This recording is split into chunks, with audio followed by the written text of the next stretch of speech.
What you're looking at here is a band switch, a 3-wafer band switch that this radio has, and I've circled the center wafer and the bottom wafer. The center wafer has been cleaned. Notice the difference between the two.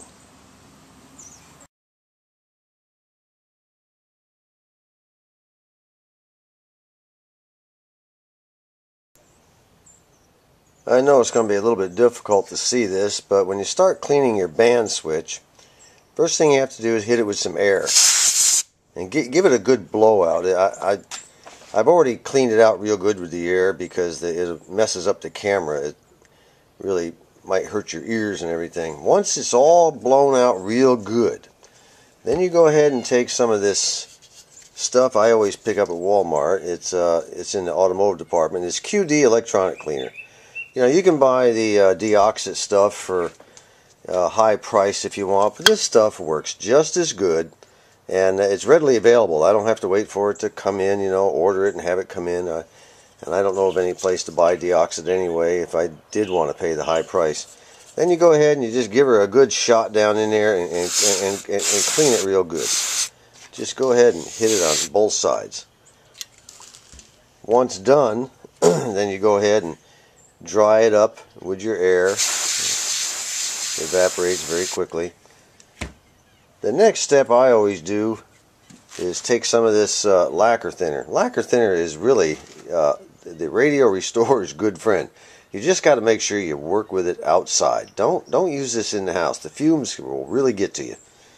And they are, you know, if you're a smoker, you sure don't want to be working inside the house with lacquer thinner fumes all over. I wet down the brush, my acid brush. I have an acid brush that I've cut the bristles down to about a 1/2 inch long. You pick up these acid brushes at Lowe's for $1 a piece over in the soldering department. I use them a lot. I have some that are real long, some that are short, and use a pair of diagonal cutters to cut across and get that flat look.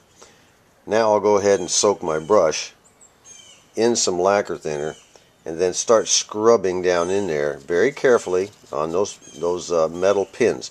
Now the way these band switches work, the metal pins are stationary.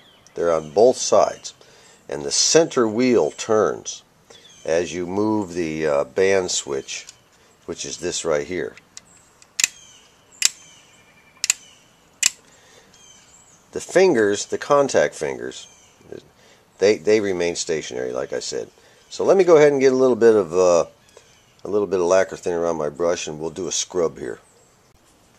I just poured a little bit in my handy dandy little plastic bowl here that I use for just about everything, and now it's nice and soaked. Now go ahead and just kind of start scrubbing down in there, and you'll see that all of a sudden what used to be real black and nasty and everything suddenly starts looking nice and shiny. Now it doesn't always work. Sometimes they want to be stubborn. But these are really stout little contacts, and little fingers are really tough. So we'll go ahead and give it a good cleaning. Don't be forceful around these things. Be very careful. But get down in there and get them all clean. And a lot of that old black crap on there, that oxidation that's on those fingers and on that sliding mechanism in the center, they will clean up very nicely.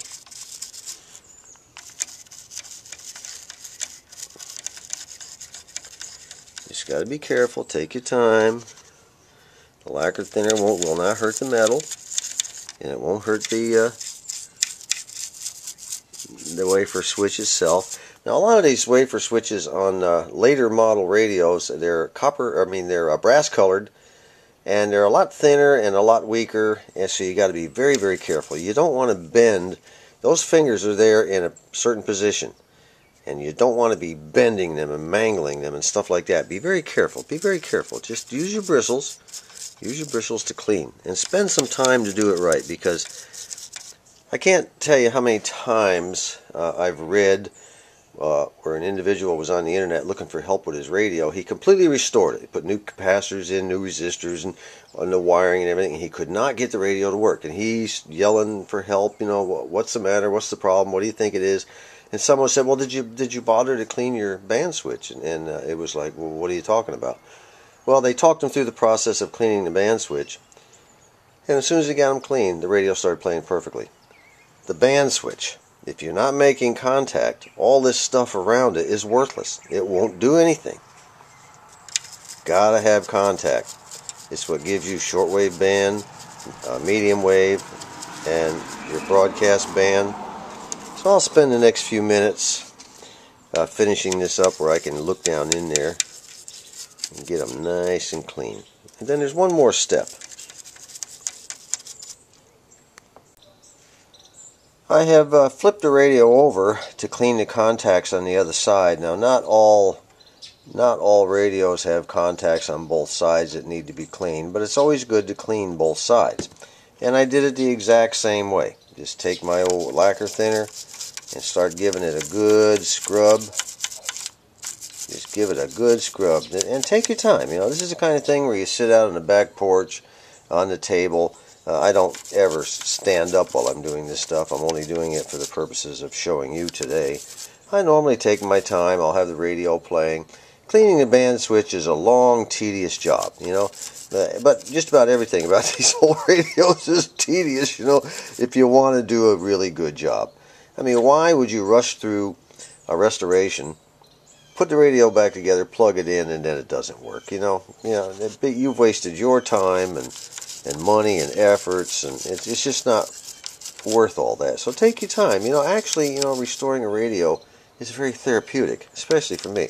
You know, when the old lady gets on my case, I grab a radio and start working on it. You know, at my age and my wife's age, I will never win an argument with her anyway. So, and even if I did, I wouldn't gain anything.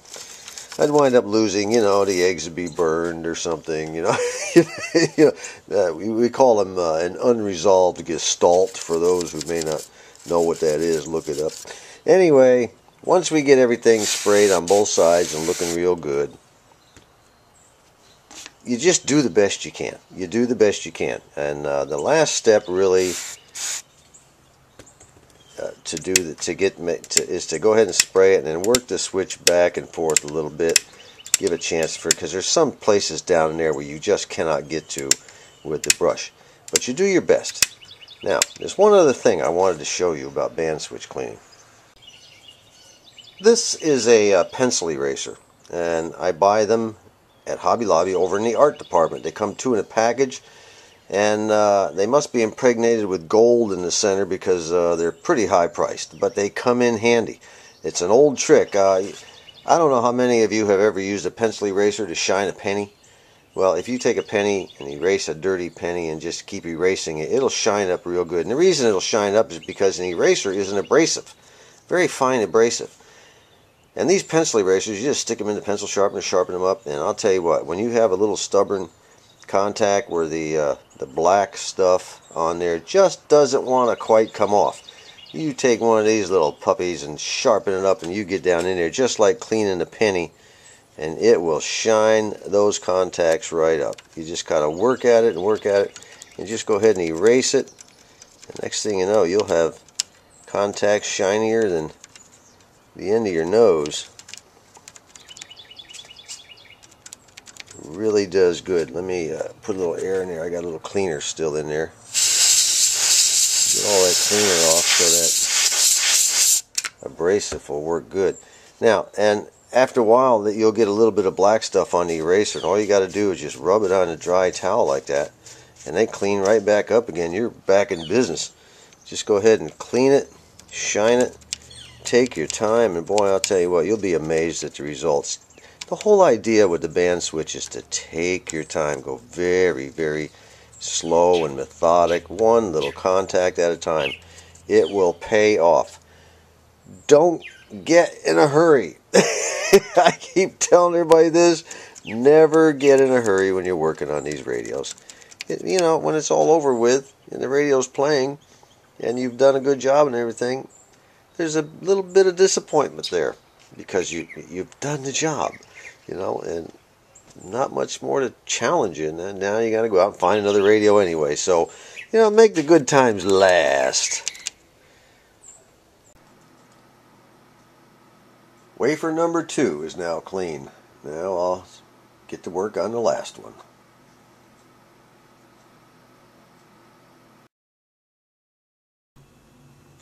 Well, that's it for the band switch. I think next time we'll do some work on the transformer. Maybe get some new wires on there and kind of fix up the ones that are here. We might be able to save some and not others. As you can see, the insulation just, as soon as you bend the wire, the insulation is so brittle it just breaks. Got to do something about that.